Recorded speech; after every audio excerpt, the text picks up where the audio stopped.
Vamos para o antepenúltimo livro da Bíblia. Terceira carta de João.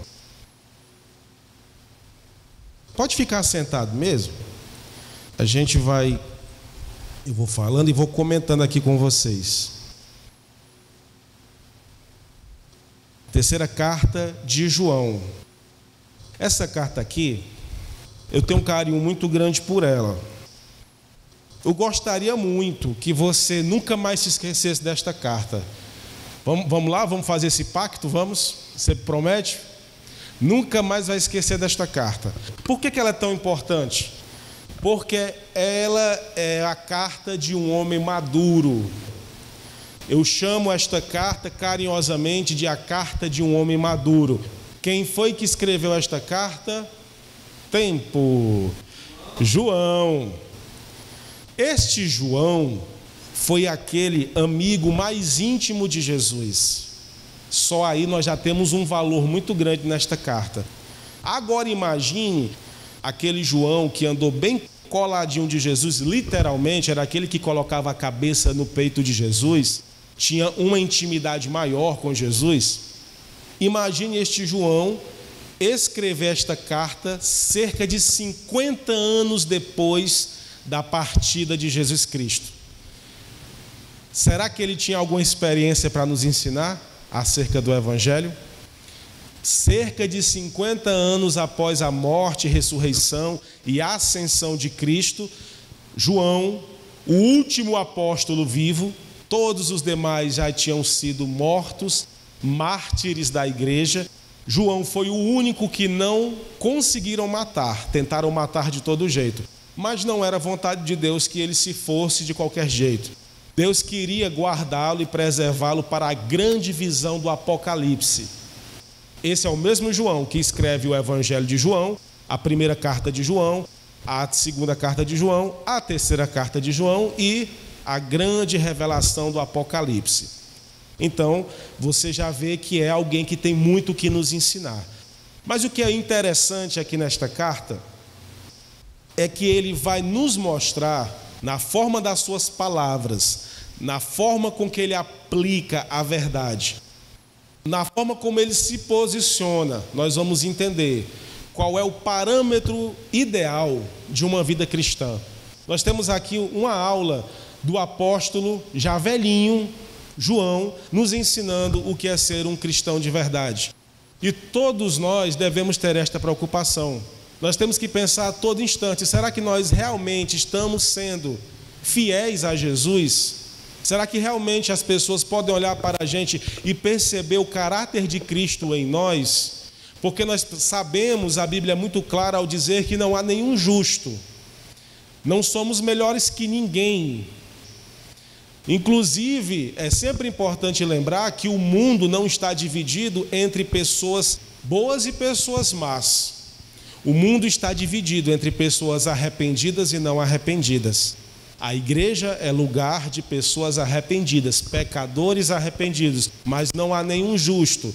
O que existe são pessoas que reconhecem o seu problema, que é o pecado, se entregam a Jesus Cristo a fim de que nele alcance misericórdia e perdão de toda culpa. E então o Senhor vai trabalhando a sua obra na nossa vida e nós vamos sendo transformados até o dia de Cristo.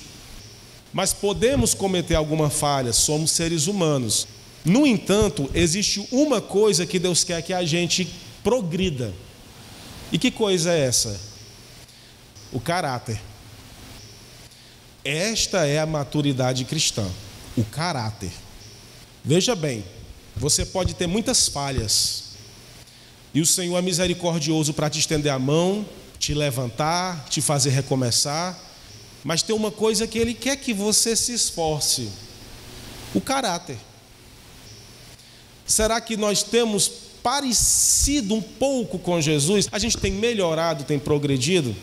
E aqui nós temos a carta de um homem que passou muitos anos evangelizando, discipulando, falando de Jesus, escreveu o evangelho sobre Jesus, andou com Jesus e lá pelas tantas, cerca de 90 anos de idade, olha só a idade de João, aqui quando ele escreveu, ele escreve a carta para Gaio. E o que é que esta carta tem a nos ensinar? Por que que esta carta é tão importante? E eu peço que você nunca mais se esqueça dela. Porque ele vai nos apresentar aqui o que é uma compreensão madura do Evangelho. O que é uma compreensão de maturidade cristã no Evangelho. E a primeira coisa que aparece aqui na carta é o desejo de um homem maduro. Logo no primeiro versículo e no segundo versículo. Olha só o que é que João diz. Ele escreve para Gaio, era o irmão que recebeu a carta. João se chama de presbítero. O que era presbítero na época? Era o pastor. Algumas igrejas têm, inclusive o Ministério Vale de Bênção passou a ter agora, após a conversão do ano passado, agora tem um cargo de presbítero, vai ser nomeado presbítero. Mas aqui na igreja primitiva era a mesma coisa, presbítero, pastor, ancião, era tudo a mesma coisa. Era aquele que tinha maturidade, capacidade de liderança, simples assim. O presbítero ao amado Gaio, a quem na verdade eu amo. Amado, desejo que te vá bem em todas as coisas e que tenha saúde, assim como bem vai a tua alma. Olha que coisa bonita, olha que versículo interessante para a gente começar a conversa sobre maturidade cristã. Uma pessoa madura no Evangelho é aquela que de cara entende que a vida é mais do que a parte espiritual. A vida não é somente a necessidade espiritual. Evidentemente, esta é a principal necessidade. Mas você vai concordar comigo que existem pessoas que são crentes, são pessoas que estão na igreja, mas são pessoas que estão passando algumas questões humanas internas e não estão vivendo uma plenitude, uma vida que possa dizer que ela está feliz. Você já deve ter conhecido alguém que serve a Deus, é crente, mas está passando por situações que não apresenta para ele felicidade. E aqui João está dizendo algo muito interessante. Eu desejo que você vá bem em todas as áreas da sua vida, assim como o bem vai à tua alma. Ou seja, a coisa mais importante é a tua alma. Mas se ela é a mais importante, significa dizer que há outras partes. E algumas partes também precisam estar alinhadas. Por isso que nós precisamos primeiro entender que não é pecado a gente buscar ser feliz. Primeiro entender isso, não é pecado. Não é pecado, nós precisamos de sentir o gosto da vida. Nós precisamos de um lazer. Nós precisamos sentir o vento da praia. Precisamos da vista do mar. Precisamos de uma caminhada. Nós precisamos sentir realmente aquilo que é a existência, aquilo que Deus preparou para cada um de nós. O que acontece muitas vezes é que muitos cristãos imaginaram que basta buscar a parte espiritual e pronto, todas as outras necessidades serão anuladas. E não é isso que Jesus disse. Jesus disse: buscai primeiro o reino de Deus e as demais coisas serão acrescentadas. Então não podemos fechar os olhos. Às vezes, por exemplo, eu já conheci inúmeros casos de pessoas que estão na igreja, pessoas crentes, fiéis a Deus, mas, por exemplo, sente falta de amigo. Já vi muito isso. Sente falta, às vezes, uma pessoa mais tímida, e sente uma vontade, eu queria ter alguém para conversar. E nós temos a necessidade, nós somos humanos, nós temos uma necessidade social. Daí a importância de nós termos convivências, projetos de comunhão, retiros, tudo isso aproxima muitas pessoas. Às vezes existem pessoas que estão sofrendo porque elas se sentem solitárias. Elas estão bem com Deus, mas existem outras necessidades. E se a gente for avançar nestas questões, aí você vai para a parte financeira, aí você vai para a parte profissional. Tem gente que, por exemplo, não é realizado profissionalmente. Ele trabalha numa coisa que ele não gosta, ou até nem suporta, mas está ali porque é o jeito. E às vezes a gente encontra pessoas que estão à beira da depressão, porque a vida parece ser enfadonha. A rotina tira o ânimo, tira dela o propósito. Porque quando você encontra, alinha a sua vocação ao seu trabalho, você executa com muito mais empolgação. Você inicia a semana com muito mais empolgação. Então, o que é que João está nos dizendo aqui? Primeiro, a gente compreender que buscar ser feliz não é pecado. Eu quero que você vá bem em todas as coisas. Diga para a pessoa que está do seu lado: eu quero que você vá bem em todas as coisas. Em nome de Jesus, eu quero que você vá bem em todas as coisas, em nome de Jesus. Que você vá bem mesmo, de verdade, de verdade. Martinho Lutero tinha uma frase muito interessante. Ele dizia que, lembrando que ele era padre, né? Ele estava no processo ainda de fazer a reforma protestante. Ele dizia que ordenhar uma vaca é tão sagrado quanto celebrar uma missa. Ou o contrário, celebrar uma missa é tão sagrado quanto ordenhar uma vaca. O que é que ele quis dizer com isso? Que é divino, é de Deus, o trabalho, as coisas naturais da vida. Você cuidar do gado, por exemplo. Você cuidar das plantas, por exemplo. Tudo isto também faz parte de uma vida que glorifica a Deus. Você está com a sua família tomando um café da manhã, você fazer um passeio a uma serra, vai lá para Guaramiranga, sentir aquele cheiro bom das plantas, né? Cidade das flores, né? O significado da cidade. Aquele cheiro único de quando o dia amanhece, é saudável demais. Recentemente eu vi um vídeo daquele homem, me esqueci o nome dele, ele é muito conhecido, Dr. Laí Ribeiro. Ele falando que as pessoas se esqueceram de vez em quando andar descalças e sentir o chão. Ele disse que todo dia de manhã vai no gramado de onde ele mora só para andar, só para sentir o chão. Ele diz lá, segundo lá os dados que ele apresenta, que isto faz um bem muito grande para a saúde do corpo. Então você imagina que tudo isto que Deus fez para a gente, a vida como um todo, ela deve ser vivida. E o que acontece é que se você não alinha sua vida nas mais diversas áreas, fatalmente você vai sentir falta de alguma coisa.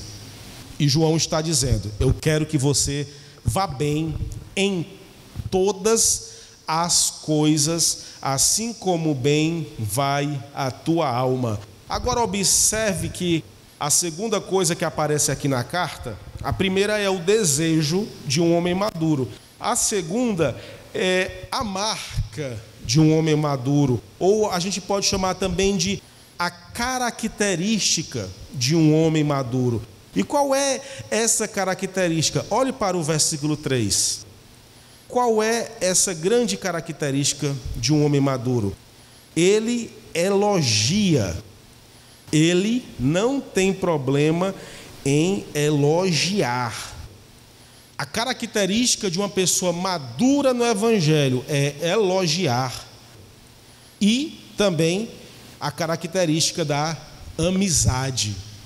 Ser amigo, gostar de fazer amigo, gostar de manter amigo. Por quê? Olha o versículo 3. O versículo 3 diz assim: eu muito me alegrei quando os irmãos vieram e testificaram a tua verdade. E como tu andas na verdade. Não tenho maior gozo do que este, o de ouvir que os meus filhos andam na verdade. Amado, procedes fielmente em tudo o que fazes para com os irmãos e para com os estranhos, que em presença da igreja testificaram do teu amor. Olha só, João está elogiando Gaio, porque Gaio tinha uma conduta que a igreja dava testemunho do seu amor.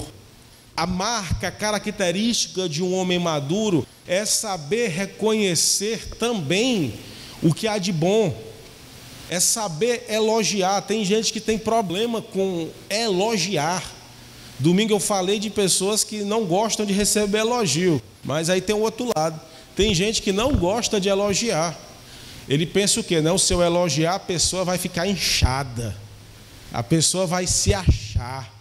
Olha João elogiando aqui. E se você for ver as cartas de Paulo, Paulo puxa a orelha, mas primeiro ele elogia. Primeiro ele reconhece, olha, isso aqui está bom, agora isso aqui não está bom não. E Jesus, nas cartas do Apocalipse, do mesmo jeito, eu conheço as tuas obras. E ele elogia o que há de bom. E depois exorta, condena, chama ao arrependimento naquilo que não está legal. João, então, é alguém que tem a coragem de elogiar. E aqui fica o convite para você. Elogie mais. Reconheça mais. Fale bem. Fale palavras doces. É muito ruim quando a pessoa só sabe ver defeito. É muito ruim. É estressante. É desapontador. A pessoa só vê defeito. A pessoa não percebe que dá para enxergar qualidades. Dá para enxergar aquilo que há de bom. Então elogie. E outra, a gente sabe também que algumas pessoas têm dificuldade de elogiar porque elas sofrem de um probleminha chamado ciúme. Ciúme. E o ciúme também está interligado às vezes com a inveja. Coisa ruim, né? Coisa ruim. Que vamos já ver aqui na frente que João também toca nessa questão.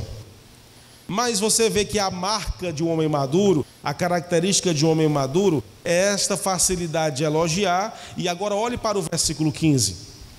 A marca da amizade. Você sabe que um dos versículos mais interessantes que eu acho do Evangelho é esse aqui, o versículo 15. Olha como é que ele se despede. Paz seja contigo. Os amigos te saúdam.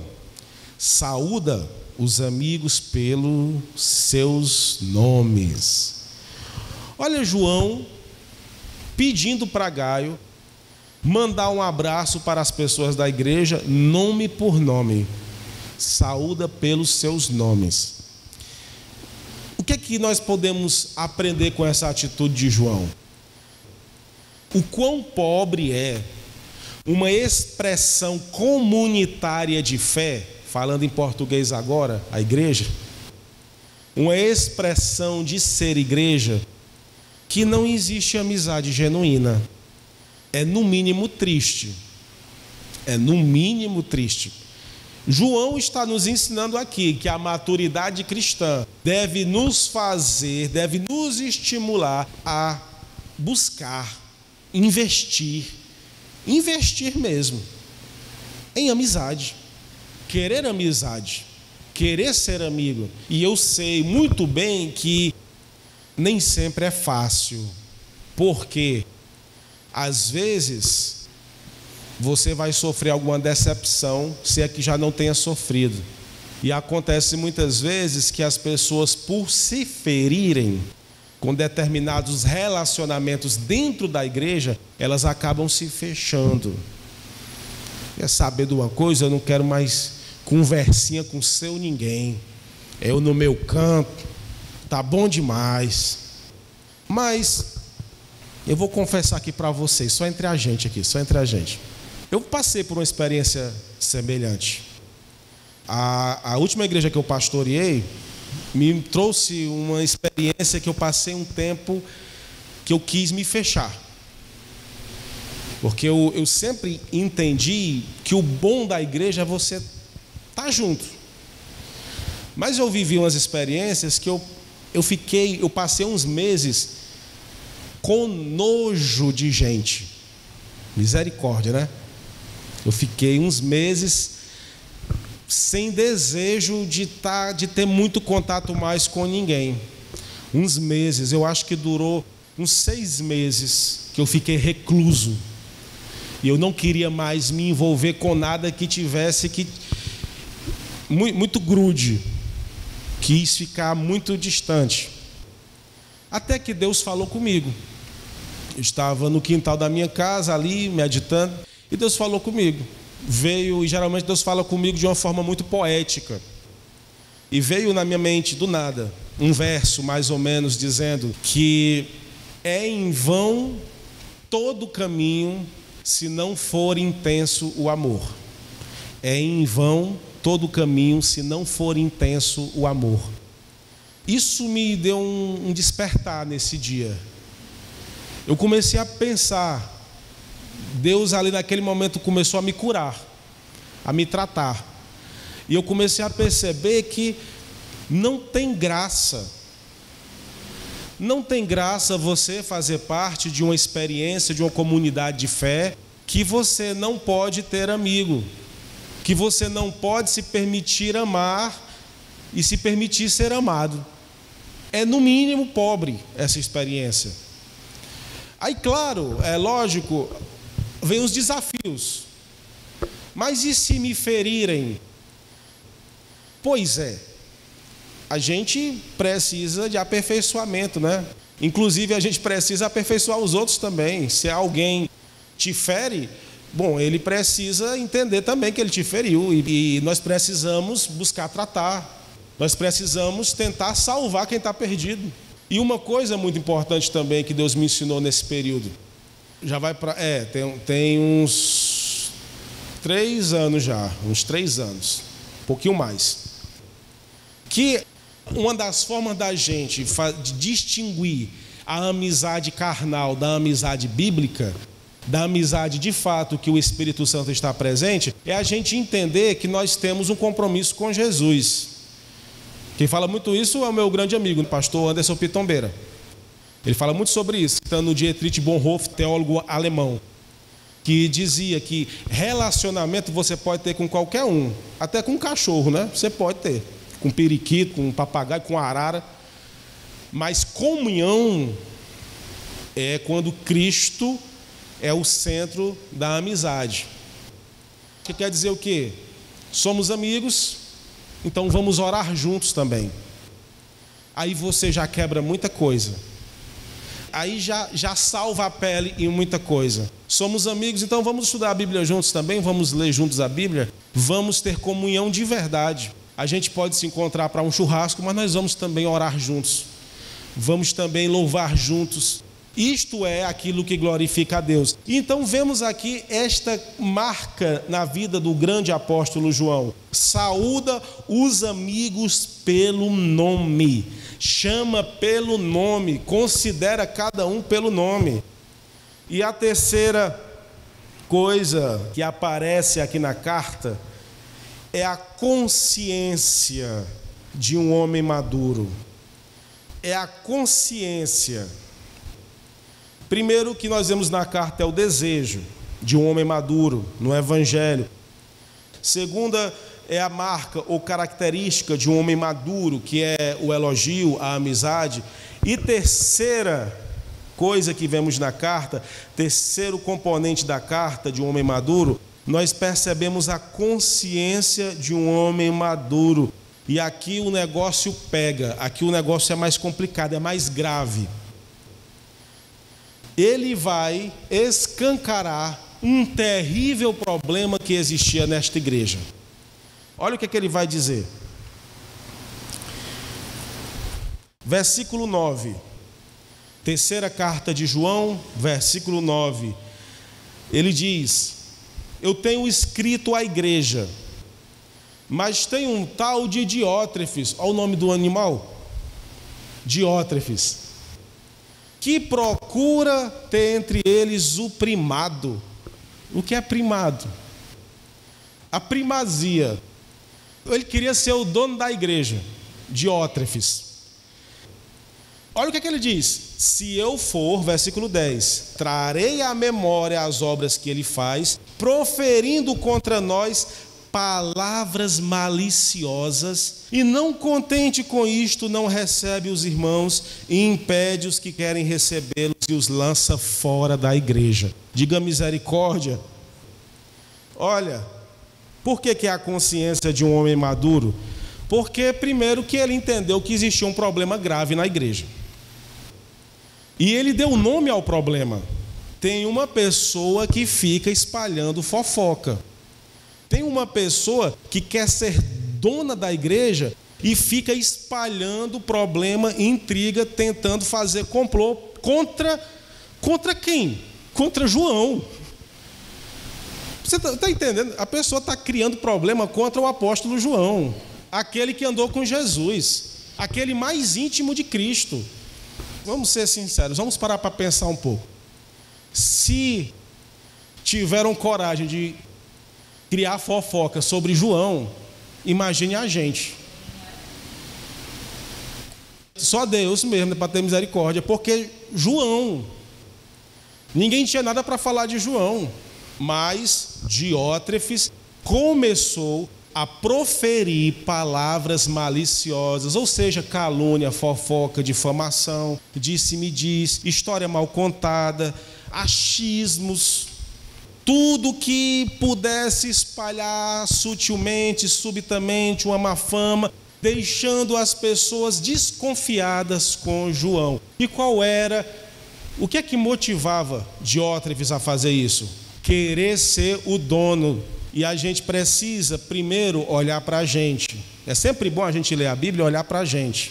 Olhar para a gente. Temos que vigiar para que, em hipótese nenhuma, a gente venha querer ser o dono da obra, cujo dono é Jesus.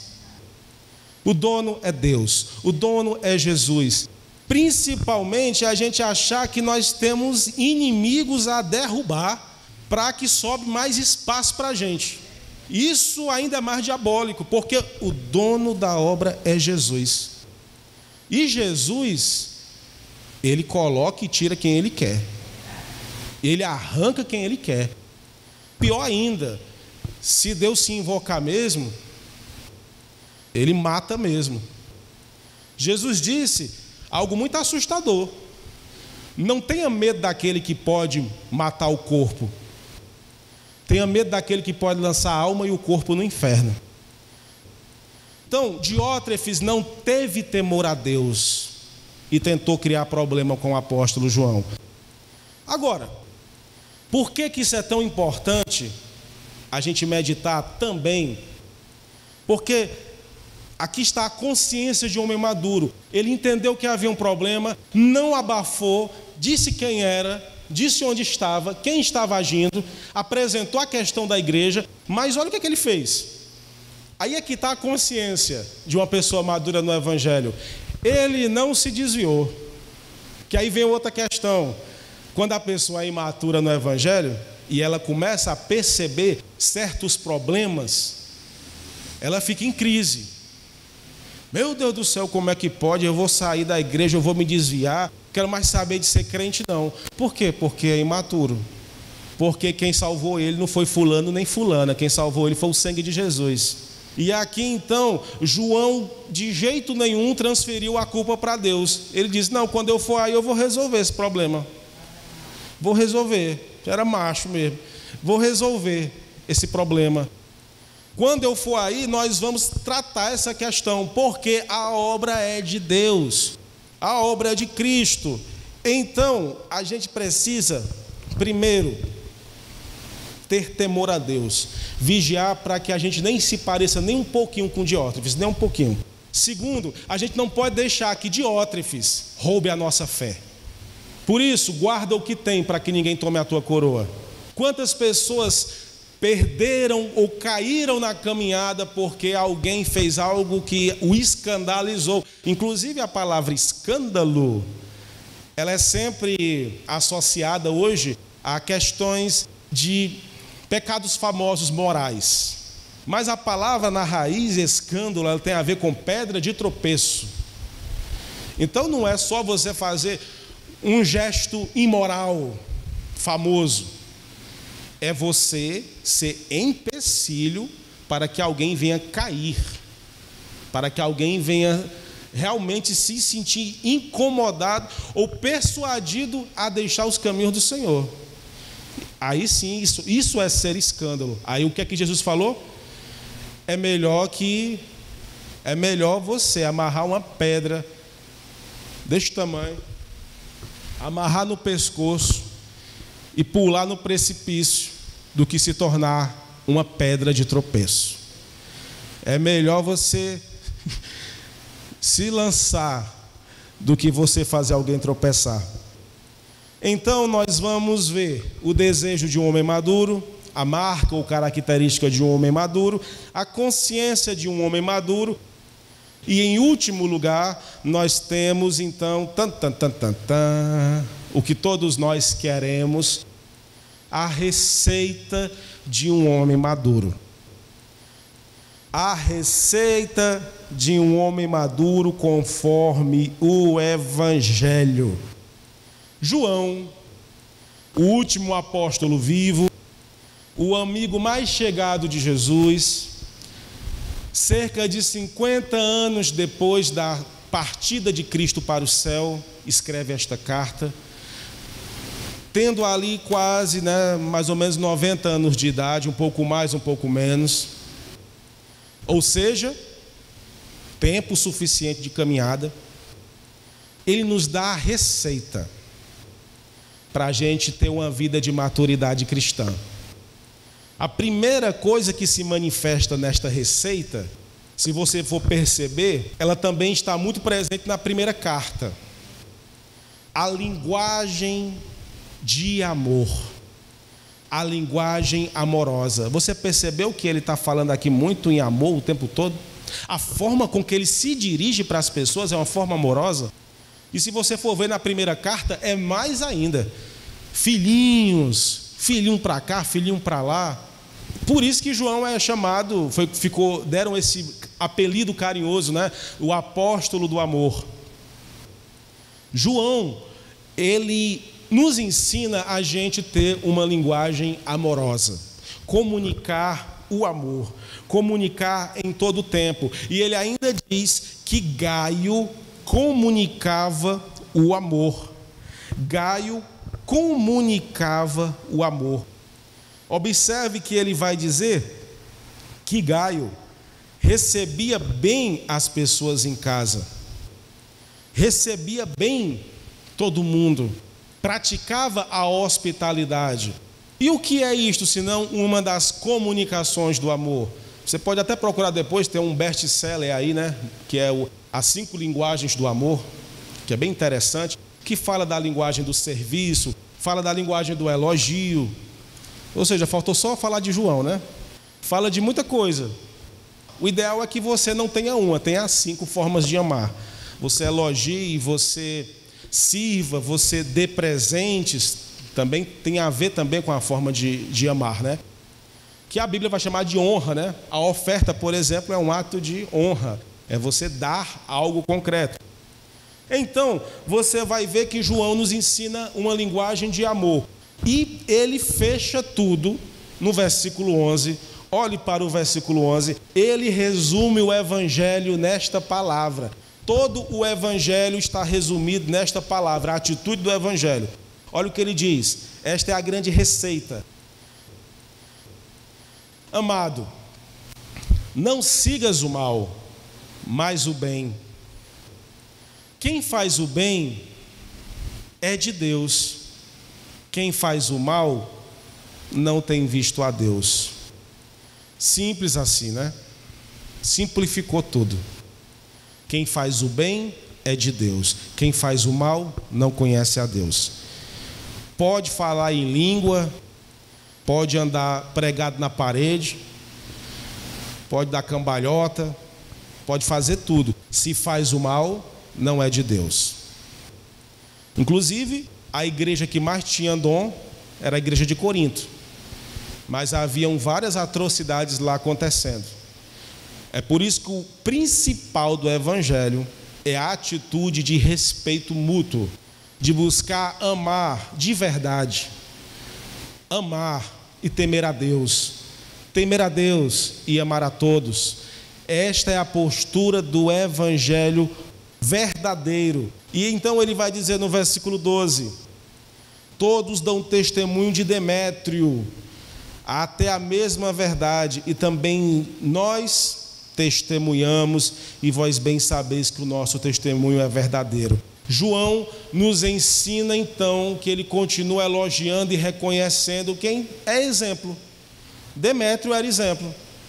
E eu acho interessante ele citar Demétrio. Ele precisava citar Demétrio? Não precisava não. Mas eu acho interessante porque parece que ele queria mostrar ali pelo Espírito Santo influenciando ele, que ele não estava puxando sardinha, né, como o pessoal diz, para Gaio, que era amigo dele. Eu estou falando bem só de você, Gaio, que eu estou falando com você, porque tem gente que quando está na frente, né, fala bem daquela pessoa, aí quando sai fala bem da outra e fala mal da outra e fica nisso. Não, e para mostrar que ele não era um crente falador ou mal falador que estava queimando o filme de Diótrefes. Não, ele expôs, Gaio, tem Diótrefes, mas tem Demétrio. E louvamos a Deus pela atitude de quem? Diótrefes ou Demétrio? Demétrio. Louvamos a Deus pela atitude de Demétrio. Então nós temos aqui a maturidade do Evangelho. Em primeiro lugar, qual é o desejo de um homem maduro no Evangelho? Entender que você pode ter uma vida plena. Ele deseja que Gaio, e a palavra de Deus deseja que todos nós tenhamos uma vida abundante em todas as áreas, porque João vai dizer em todas as coisas, e que tenha saúde, assim como bem vai a tua alma. Segundo lugar, nós vemos que a marca deste homem maduro no Evangelho é ser livre para elogiar as pessoas. Ele não tem problema de elogiar as pessoas. Ele não tem problema de ser amigo e de mandar um abraço para os amigos.